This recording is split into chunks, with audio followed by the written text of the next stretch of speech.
குட்டி கதை ஒன்று சொல்கிறேங்க. திருவாரூர் மாவட்டத்தில் விவசாய குடும்பத்தில் பிறந்த 12ஆம் வகுப்பு வரைக்கும் படித்த ஒரு பெண்ணை தான் மகனுக்காக பார்க்க ஒரு அம்மா போகிறாங்க. அவங்க ஆள் வச்சு அந்த பெண்ணை கேட்டு தான் மகனுக்கு கல்யாணமும் பண்ணி கூட்டிகிட்டு வராங்க. பட்டுக்கோட்டையை சேர்ந்தவங்க. இப்போ வந்த இந்த மருமகளை நல்லபடியாக வாழ வைக்க வேண்டியது அந்த மாமியாரோட கடமை. மகனுக்கு ஒரு பெண் குழந்தை பிறக்குது. பிறந்தவனையும் மகனை கூப்பிட்டு நீங்கள் குடும்ப கட்டுப்பாடு பண்ணிக்கோங்கன்னு சொல்கிறாங்க. மகன் முடியாதுன்னு சொல்கிறாரு. அங்கே ஆரம்பிக்குது பிரச்சனை. இப்போ என்ன நடக்குது அப்படின்னா, மகள் வழி பேத்திகள் இவங்க 3 பேரும் நல்லா இருக்கணும் அப்படின்னு அந்த தாய் நினைக்கிறது தப்பு இல்லை. அதே வேளையில் மகன் வழி பேத்தி அவங்களும் நல்ல முறையில் இருக்கணும்னு நினைக்கணும்ல. அது கொஞ்சம் கொஞ்சமாக அது டெவலப் ஆகிட்டே வருது. இவங்களுடைய மகன் இருக்கார் பார்த்தீங்களா, அவர் வெளிநாட்டில் வேலை பார்த்துக்கிட்டு இருந்தவர். அப்புறம் ஊருக்கு வந்துட்டார். வெளிநாட்டில் இருக்கும் பொழுதே கொஞ்சம் இடம் வாங்கியிருக்காரு. திருமணம் முடிஞ்ச பிறகு கொஞ்சம் நிலம் மாமனார் சப்போர்ட்டில் மனைவியோட நகை இதெல்லாம் வச்சுட்டு வாங்குறாங்க. ஸோ இந்த சொத்துகளோட ஊரில் வந்து செட்டில் ஆகுறாரு. அப்போ வந்து பார்த்திங்கன்னா அம்மா பேரில் வாங்கின அந்த சொத்தை அம்மா கொடுக்க மாட்டுறாங்க மகன் பேரில். மகன் என்ன பண்ணுறாரு, சொத்து போயிடுமோ அப்படிங்கிற அந்த ஒரு காரணத்தினால அம்மா கூடவே ஒட்டிகிட்டு இருக்காரு. பொண்டாட்டியை வேணாம் அப்படிங்கிற மாதிரி. என்ன காரணம், ஏன் என்ன வேணாங்கிறீங்க அப்படின்னு ஒரே வீட்டுக்குள்ளே வாழ்கிற அந்த மனைவி கேட்கையில் அந்த கணவர் சொல்கிறாரு, எங்கள் அம்மா நிலத்தை என் தங்கச்சி பேரில் எழுதி கொடுத்துருவாங்க, அதனால் கொஞ்ச நாள் வரைக்கும் எங்கள் அம்மா எழுதி தர்ற வரைக்கும் நான் எங்கள் அம்மா கூட இருக்கேன் அப்படின்னு சொல்லி வீட்டுக்குள்ளே தாயும் மகனும் ஒரு இடத்துல, பொண்டாட்டியும் குழந்தையும் ஒரு இடத்துல, ஒரே வீட்டுக்குள்ளே தனித்தனி இடத்துல எப்படி இருக்கிறது அப்படின்னு யோசித்த அந்த தாய் என்ன பண்ணியிருக்காங்க, மகனை கூட்டிகிட்டு தனி கொடுத்தனம் போகிறாங்க. தோப்பு வீட்டில் போய் அங்கே தங்குறாங்க. மகனுக்கும் அம்மாவுக்கும் அப்படியே வாக்குவாதம் வந்துக்கிட்டே இருக்குது. ஒரு ஸ்டேஜில் மகன் உயிரை மாய்த்து கொள்கிறாரு. ஸோ இதுக்கப்புறம் இழப்பு அப்படின்னா யாருக்கு வரும்னு நினைக்கிறீங்க? மருமகள். அந்த மருமகளுக்கிட்ட இருக்கக்கூடியது ஒரு வாரிசு, பெண் குழந்தை. அது 5ஆம் வகுப்பு படிக்குது, 4வது இல்லைனா 5வது படிக்குதுன்னு வைங்களேன். ஸோ இந்த பெண் குழந்தைய வச்சுக்கிட்டு அந்த மனைவி அவங்க என்ன பண்ணுவாங்க? இருக்கும் பொழுதும் கணவரோட சப்போர்ட் இல்லை, அவர் போனதுக்கப்புறமும் அந்த கணவரோட சப்போர்ட் இல்லை. இப்போது இவங்களுக்கு ஒரு நிரந்தர வேலை ஒன்று இருக்குது. அந்த வேலையை வச்சுக்கிட்டு தென்னந்தோப்பில் இருந்து வரக்கூடிய தேங்காயின் வருமானத்தை வச்சு பாப்பாவை படிக்க வச்சுக்கிட்டு இவங்க இருக்கிறாங்க. ஸோ இந்த சூழலில் இந்த மாமியார் என்ன பண்ணுறாங்க, இந்த சொத்து நான் சம்பாதிச்சு வாங்கினது, என்னுடைய மகளை தான் போய் சேரணும் அப்படின்னு சொல்லி மகளுக்கு சொத்தை கொடுக்க முயற்சி பண்ணுறாங்க. அவங்க அம்மா அவங்க மகளுக்கு எழுதி வச்சுட்டு மேடம் எல்லாத்தையும். அதனால நீதிமன்றத்துல வழக்கு இருக்கும் மேடம். வழக்கு இருக்கும் போதே அந்த வழக்கை நான் நடத்திக்கிறேன் மேடம். ஆனா அவங்க அம்மா பொண்ணு 2 பேரும் சேர்ந்து வழக்கறிஞரை தூண்டி விட்டு வழக்கறிஞர் கூலிப்படையோட வச்சு என்னை மிரட்டி என்னை வந்து வெளியே தரணும்னு நினைக்கிறாங்க மேடம். மகள் வழி பேத்திகளுக்கு மட்டும் இந்த தோப்பு போய் சேரணும் அப்படின்னு நினைக்கிற அந்த ஒரு தாய்க்கு புரியலையா இல்லை புரிய வைக்க முடியலையா அப்படின்னு தெரியல. இந்த இடத்துல அந்த நாத்தனா கேரக்டர் இருக்காங்க பாருங்கள், அதாவது இறந்து போன அவரோட தங்கை, அவங்கக்கிட்ட ஒரே ஒரு கேள்வி தான் கேட்கணும். எப்படி மனசு வருது உங்களுக்கு? 3 பெண் குழந்தைகள். அந்த குழந்தைகளை நீங்கள் எப்படி வளர்த்தீங்க, எப்படி படிக்க வச்சிங்க, எவ்வளோ கஷ்டப்பட்டீங்கன்னு உங்களுக்கு நல்லாவே தெரியும். உங்கள் கூட பிறந்த அண்ணன் இல்லை, ஆனால் அவரோட வாரிசு இருக்குது.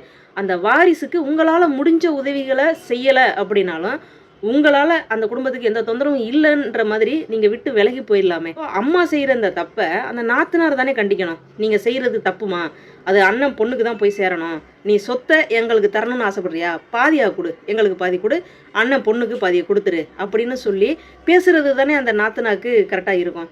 ஆனால் இந்த இடத்துல அந்த நாத்தனார் வாய் திறக்கலை. இப்போ என்ன ஆயிடுச்சு அப்படின்னா, அந்த சொத்தை அப்படியே மகள் பேரில் எழுதி வச்சுட்டாங்க. அண்ணனுக்கு கல்யாணம் பண்ணிட்டு வந்த இவங்க என்னால் என் கணவர் சம்பாதிச்ச சொத்தை விட்டு தர முடியாதுன்னு இவங்க நிற்கிறாங்க. அவங்க இந்த சொத்தை நான் விட்டுட்டு போக முடியாதுன்னு நிற்கிறாங்க. இப்போ 2 பேருக்கு இடையில பிரச்சனை ஸ்டார்ட் ஆகுது. மாமியார் நடுவில் இருக்காங்க. இப்போ தாங்க என்ன நடக்குதுன்னா, 3ஆவதாக ஒரு நபரை உள்ளே கொண்டு வராங்க. அவர் யாருன்னா வக்கீல் அப்படிங்கிறாங்க. அவர் வழக்கறிஞராக வேலை பார்க்குறவர். உண்மையிலேயே வழக்கறிஞராக தான் வேலை பார்க்குறாரு அப்படின்னா நிச்சயமாக அவர் 2 பக்கத்தில் இருக்கக்கூடிய நியாயத்தை எடுத்து அவர்களுடைய பிரச்சனை என்ன அப்படின்னு கேட்டறிஞ்சு அந்த பிரச்சனைக்குரிய சொல்யூஷனை கொடுத்துருப்பாரு. ஆனால் அவர் கொஞ்சம் அதில் ஏதாவது வருமானம் எதிர்பார்க்குறாரா என்னன்னு தெரியலை. ரொம்ப தப்பு பண்ணுறீங்க வழக்கறிஞர் அவர்களே, நீங்கள் செய்கிற தப்பு என்ன அப்படின்றத நான் கடைசியில் மக்கள்கிட்ட சொல்கிறேன். இந்த குழந்தைய படிக்க வச்சுக்கிட்டு அந்த அம்மா ஒரு நிரந்தர வேலையில் இருந்துக்கிட்டு கொட்டுற தேங்காயை பொறுக்கி எடுத்துக்கிட்டு இப்படிமா அவங்க ஃபேமிலியை அவங்க பார்த்துக்கிட்டு இருக்காங்க. ஏன் நீங்கள் மறுமணம் பண்ணிக்கல அப்படின்னு நான் கேட்ட கேள்விக்கு அவங்க சொன்ன பதில், வேண்டாம், இது ஒரு நரகம், இதே போல் இன்னொரு நரகத்துக்குள்ளே போய் விழுகிற எண்ணம் எனக்கு கிடையாது.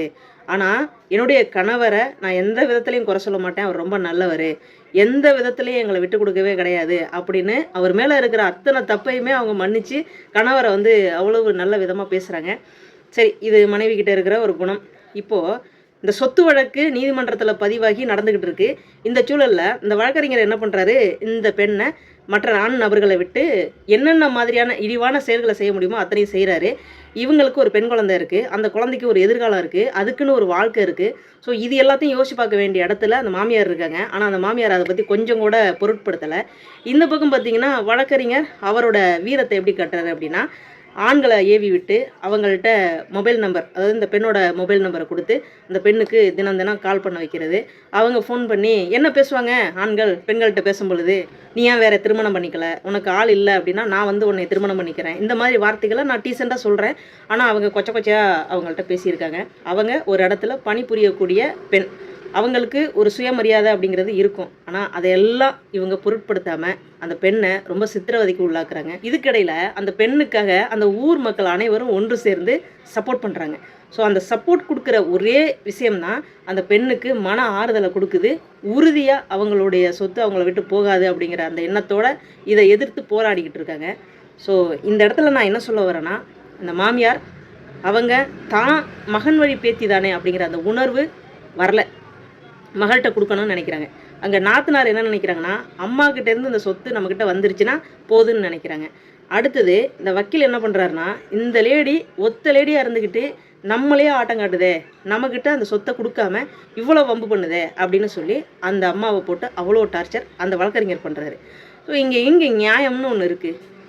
எங்கே இந்த இடத்துல வந்து மனிதாபிமானம் இருக்குது? ஒரு பெண் தனியாக இருக்காங்க, அந்த பெண்ணுக்கு நம்ம வந்து ஒரு சப்போர்ட்டை கொடுக்கணும் அப்படிங்கிற அந்த ஒரு எண்ணம் எங்கே இருக்குது? கடைசியில் இது ஒரு கிராமத்தில் நடக்கிறது, பட்டுக்கோட்டையை சுற்றி நடக்கக்கூடிய ஒரு விஷயம். பட்டுக்கோட்டை நீதிமன்றத்தில் வழக்கறிஞராக பணிபுரியக்கூடிய அந்த ஒரு நபர் காணொலியில் நீங்கள் பதிவு பண்ணுங்கள், அவங்களுடைய பேரை சொல்கிறேன், அவங்க ஊர் சொல்கிறேன், அவங்களுடைய ஃபோட்டோ வேணாலும் தரேன் அப்படின்னு அந்த அம்மா சொல்கிறாங்க. அதுக்கு அந்த பாப்பா என்ன சொல்லுது தெரியுங்களா?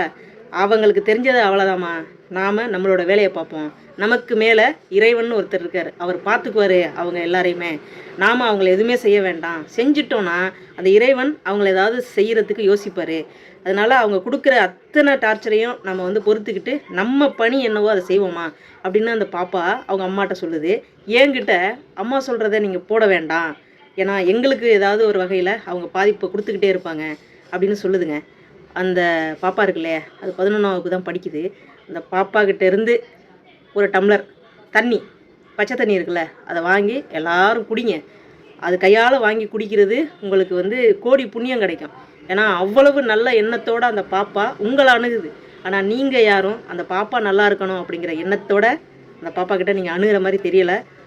ஸோ இந்த ஒரு குடும்ப கதையை நான் ஏன் உங்கள்கிட்ட பகிர்றேன் அப்படின்னா, அந்த அம்மா என்கிட்ட கேட்டது என்னென்னா, என்னுடைய கஷ்டங்களை காணொலியாக பதிவு பண்ணுங்கள், பல பேருக்கு இந்த கஷ்டங்கள் இருக்குது, ஏன்னா வெளியிலேயே சொல்ல முடியாத அளவுக்கு நிறைய தொந்தரவுகளை அனுபவிக்கக்கூடிய பெண்கள் இங்கே ஏராளமாக இருக்காங்க.